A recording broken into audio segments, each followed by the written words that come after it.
demanderai de ne pas vous lever durant toute la représentation afin de ne pas perturber le vol de nos oiseaux. Et veuillez s'il vous plaît laisser les escaliers et les allées libres d'accès afin de faciliter le passage de nos fauconniers. Il est également interdit de se restaurer et de fumer pour le confort de tous. Toute nourriture doit être rangée dans les sacs.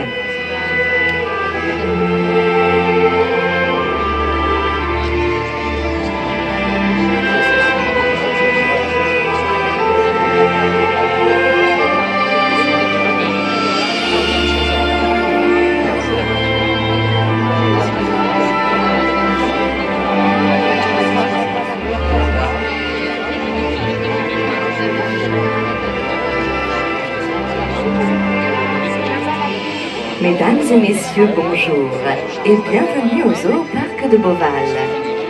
Nous sommes heureux de vous accueillir au sein de cet amphithéâtre, spécialement dédié aux oiseaux. Oiseaux que nous affectionnons tout particulièrement, puisqu'entre eux et Beauval, c'est une grande histoire d'amour, celle de Françoise Delors, qui a fondé le parc en 1980. Originaire des quatre coins du monde, doté de particularités surprenantes, découvrons ensemble les maîtres des airs.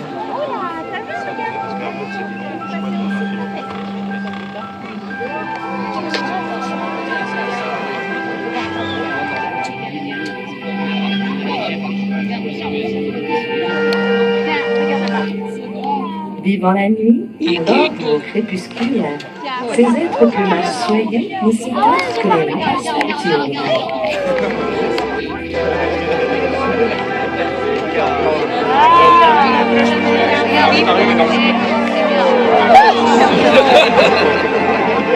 Ils sont pas se lever. Il les appelle les jucotés.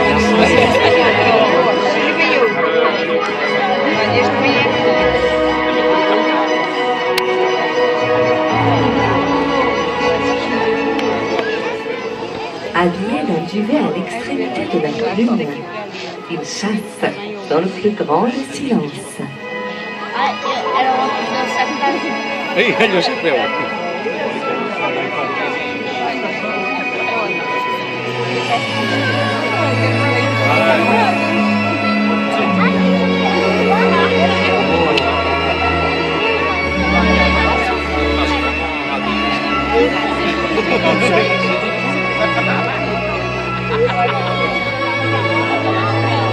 Un regard à gauche, l'autre à droite.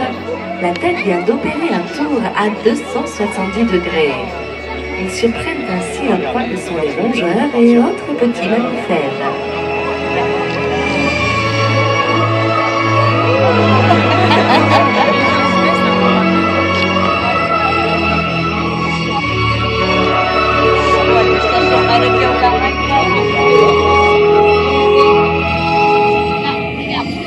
Par son impressionnante ouïe, la chouette lapone détecte le moindre animal, même sous une épaisseur de neige d'une cinquantaine de centimètres.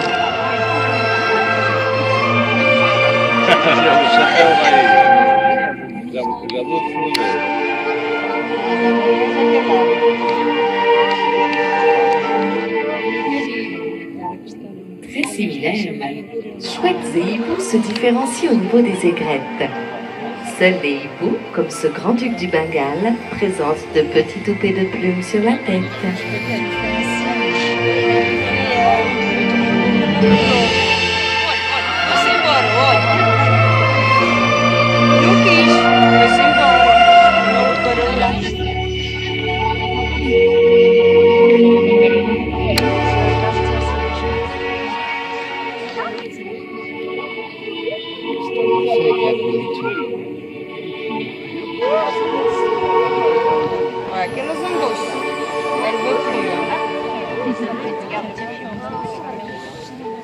Créatures inquiétantes, aux cris plaintifs, les rapaces nocturnes étaient jadis considérés comme les invocateurs du mal. De nos jours, ils attisent la curiosité et évoquent un univers féerique.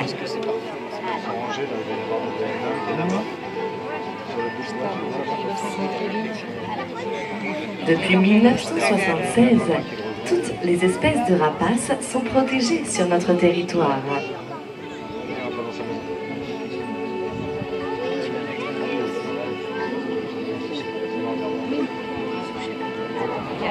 En milieu nocturne, les chouettes sont douées d'une agilité sans pareille.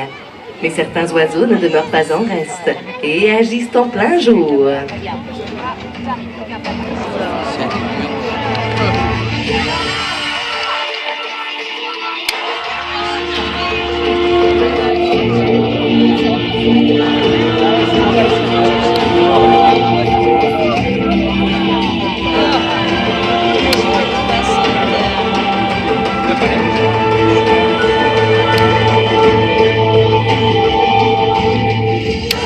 Connaissez-vous le caracara, emblème national du Mexique?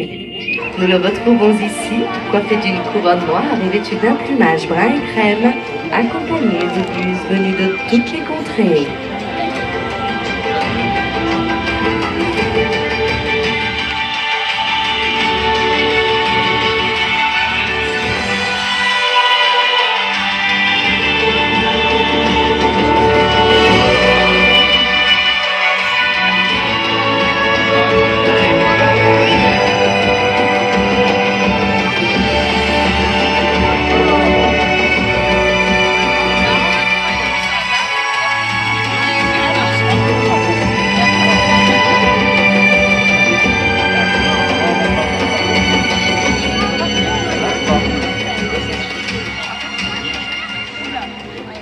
L'homme a toujours admiré les capacités des rapaces. Au fil du temps, il a appris à les côtoyer et à les entraîner pour chasser à ses côtés.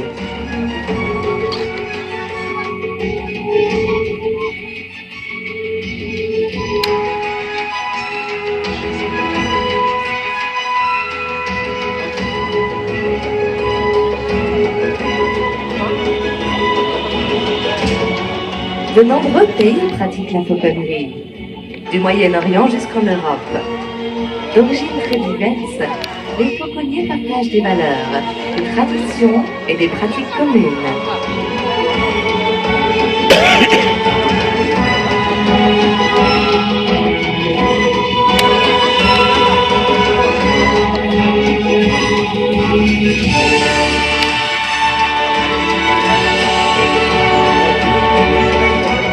En France, les rapaces sont utilisés depuis longtemps dans la chasse au vol pour capturer de petites proies. Aujourd'hui, ils permettent également d'éloigner certains oiseaux nuisibles des lieux publics.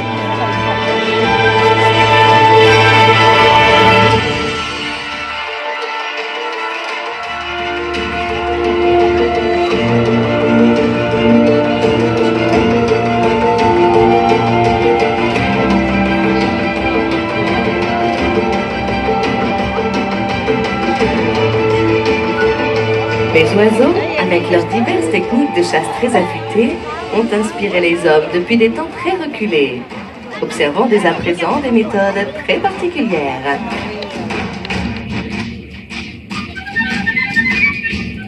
Derrière le lac, au plumage noir et blanc, le corbeau-pied est fouilleur et nettoyeur.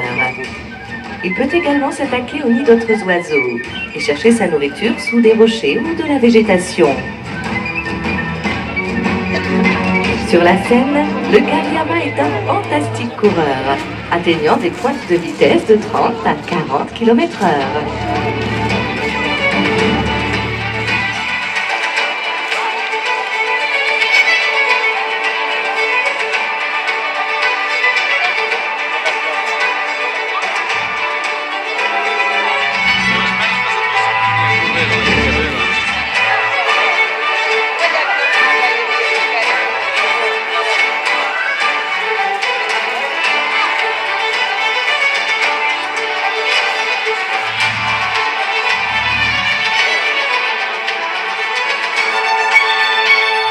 Lors des chasses, il saisit sa proie, la jette au sol afin de l'assommer pour ensuite la déguster.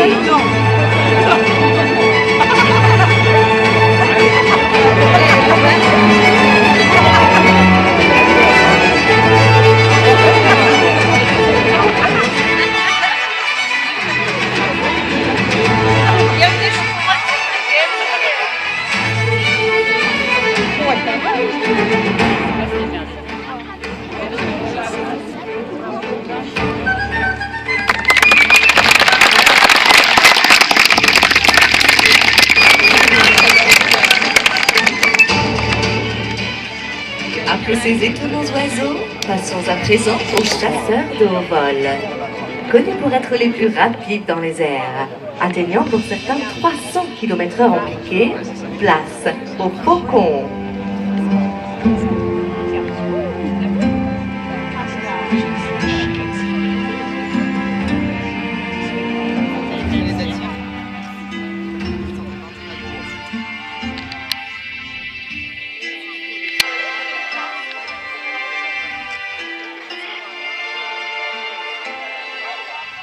Afin de vous présenter leur prouesse, nos fauconniers stimulent les oiseaux à l'aide d'un leurre, petit support de cuir sur lequel est fixée une récompense.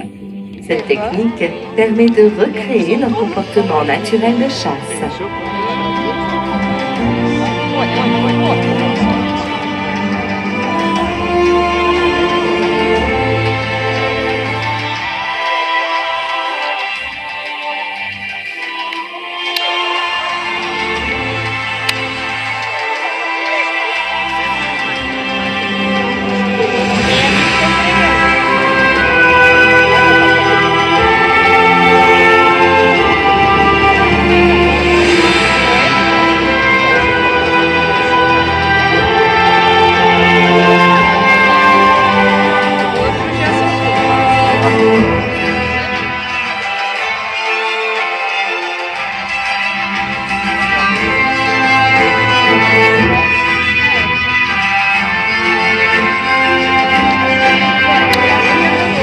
Après quelques tours, l'oiseau saisit le leurre et jouit de sa proie. Laissant au rapace un temps de dégustation, le fauconnier lui fait alors courtoisie.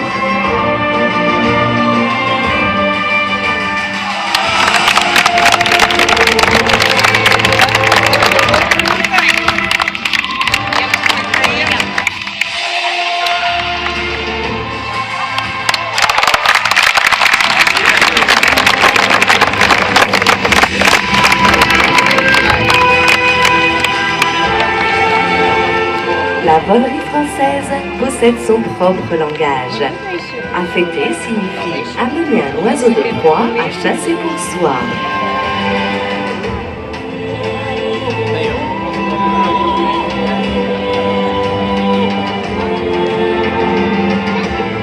Écumer est le fait de frôler le gant ou la surface de l'eau sans s'y poser.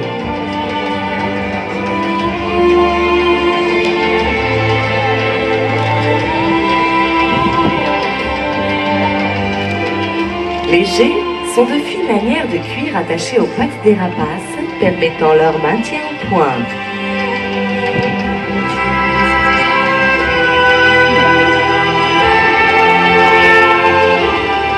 La fauconnière, ce sac transportant des récompenses, est un terme utilisé au quotidien par nos fauconniers.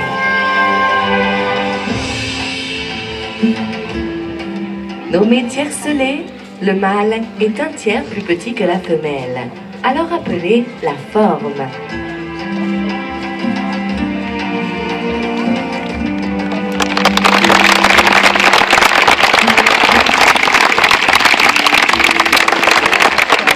Après l'agilité et la vélocité des faucons, observons à présent au lointain la puissance et la majesté des aigles.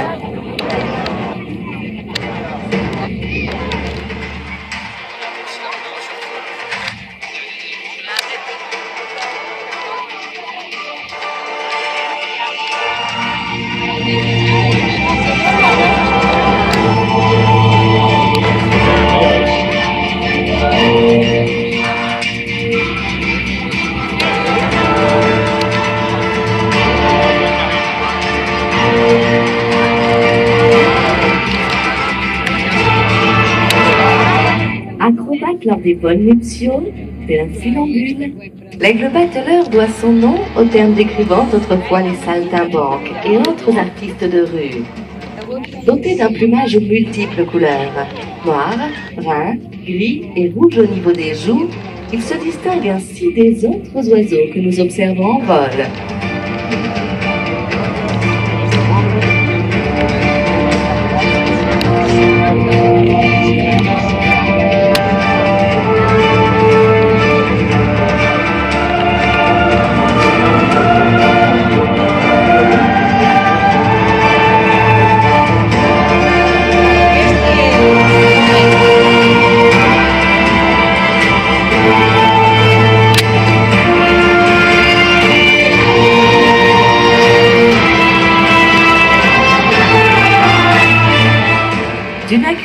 visuelle saisissante, 3 fois supérieure à la nôtre. Les aigles sont d'impressionnants chasseurs. À 2 kilomètres de distance, un lapin a peu de chance de passer au travers de cette vue perçante.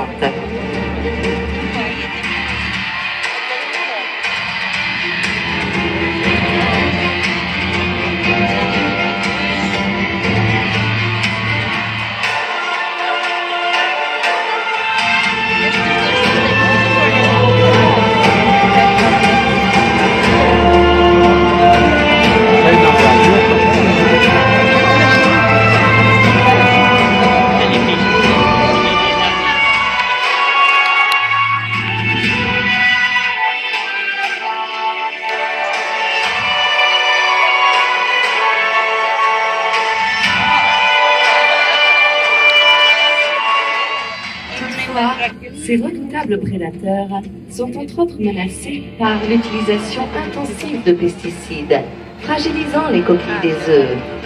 En les couvant, les adultes écrasent sans le vouloir leur future descendance.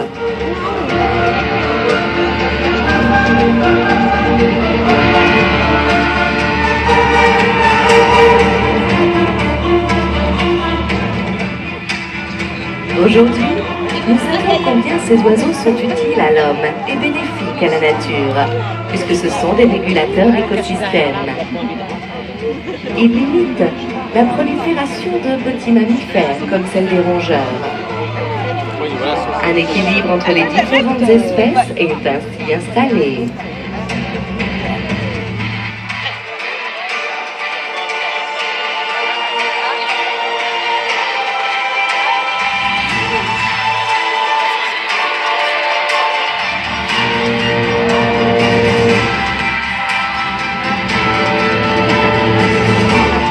Droit devant nous, observons des oiseaux de grande envergure, à la silhouette majestueuse, les pigargues.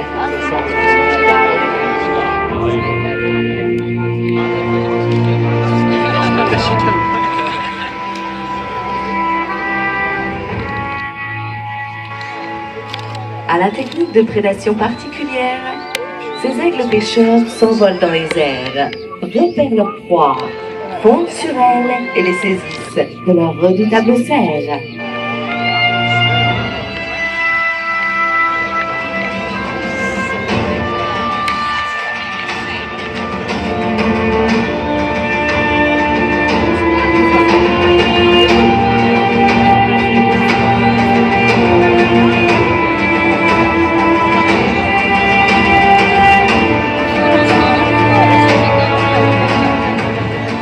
Le pigargue à tête blanche est le plus grand aigle d'Europe.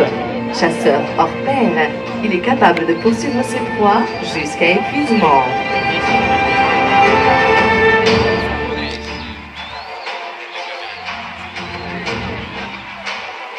Le pigargue à tête blanche est l'emblème des États-Unis. Son cri était autrefois considéré comme chant de liberté par les patriotes lors de la Révolution américaine.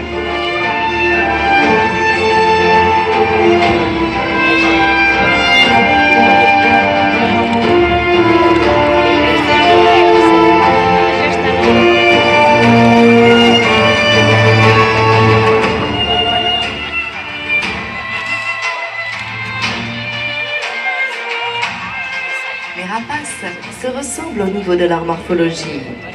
La partie supérieure du bec est toujours plus longue. La pointe incurvée vers le bas comme un crochet. Elle permet le maintien de la proie avant de la découper en morceaux.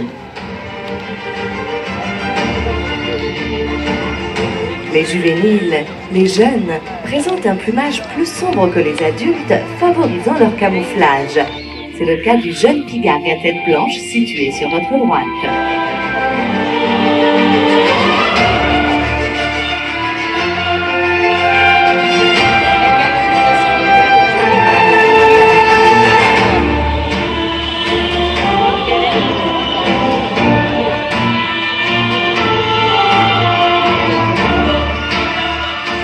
Certains oiseaux fascinent, tandis que d'autres ne suscitent pas toujours la même sympathie.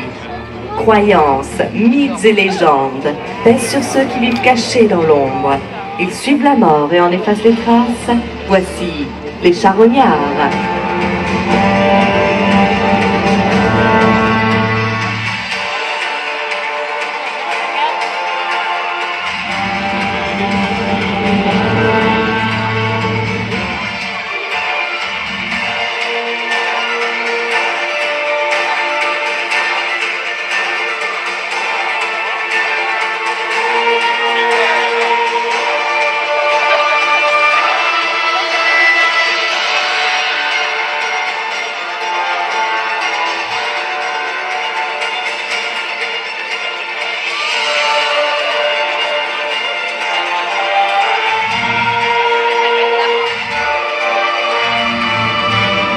Accompagnant ces rapaces, nous apercevons les marabouts.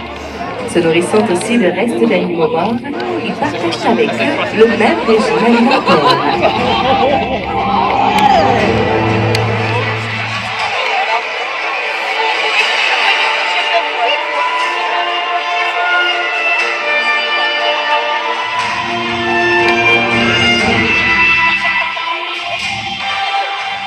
Au lointain, de grands vautours nous rejoignent.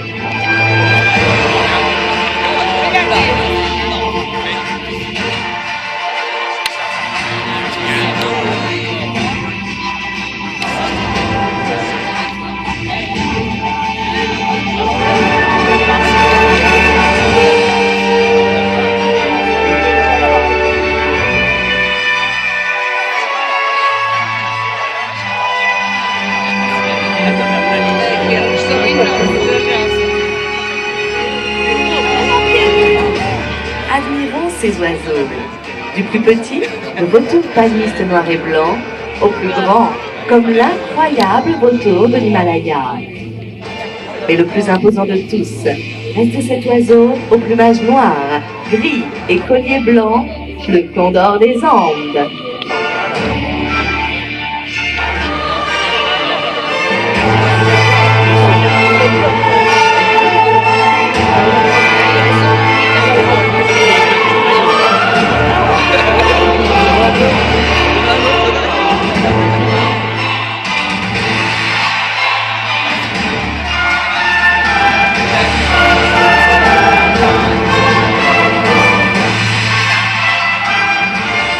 Dotés de selles ne leur permettant pas de transporter des proies dans les airs, les vautours se nourrissent exclusivement de charognes.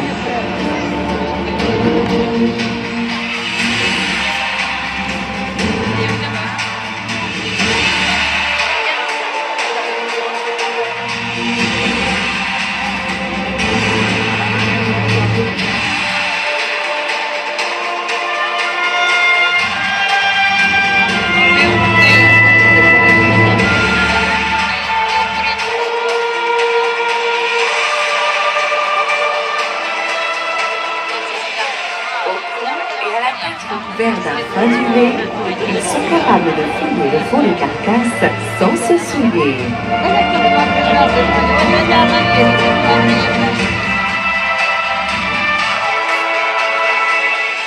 Grands fossoyeurs de la nature, ils permettent ainsi d'éviter toute prolifération de maladies.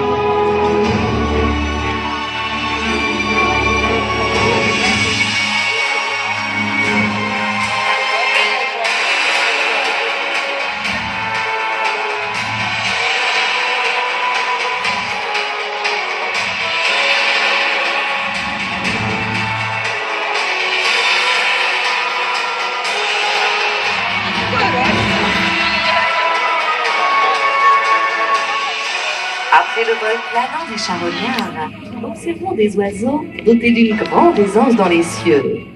Rapaces prédateurs, acrobates du ciel, ils capturent leur proie en plein vol, place au Milan.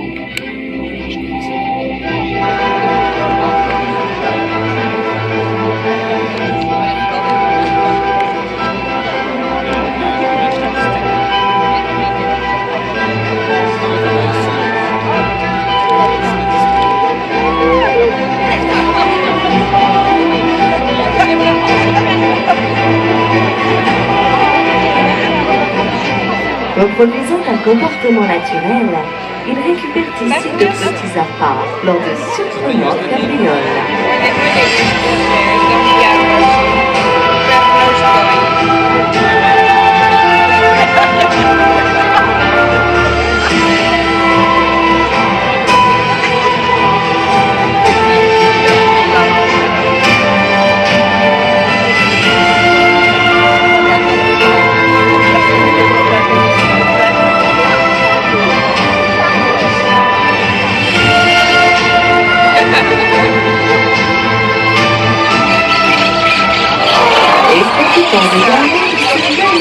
Vol de perroquet. Et petits amazones et certains de vos perroquets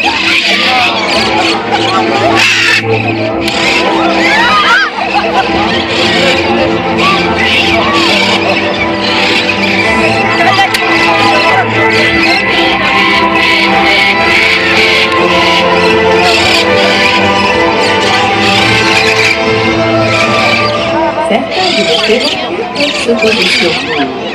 Mais ne soyez pas inquiets. Ne les touchez pas, laissez-les simplement s'envoler.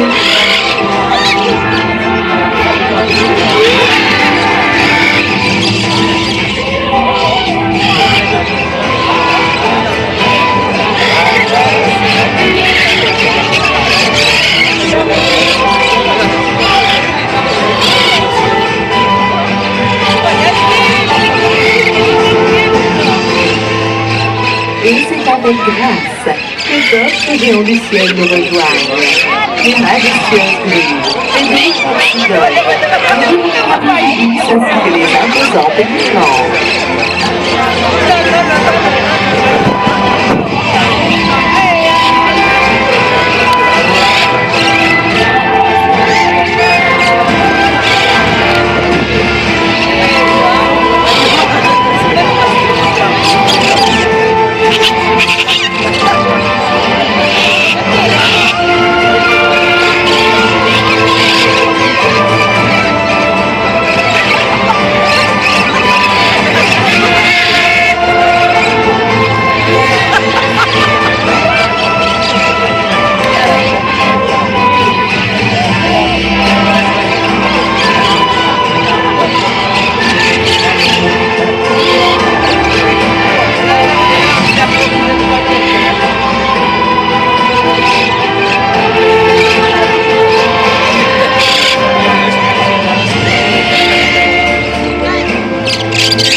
Symbole de liberté, chaque espèce joue un rôle dans le grand cercle de la vie. Alors protégeons tous ensemble ces maîtres des airs.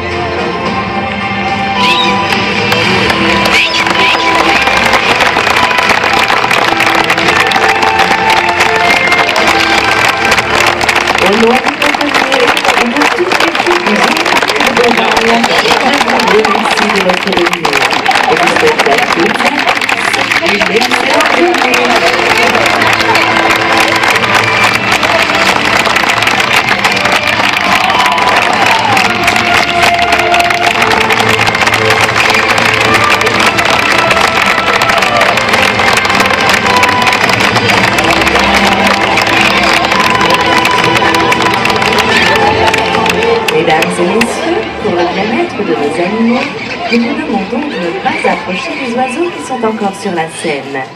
Nous vous invitons à continuer d'admirer nos maîtres des airs ou bien à sortir par le haut de l'amphithéâtre pour regagner le parc afin de poursuivre votre visite.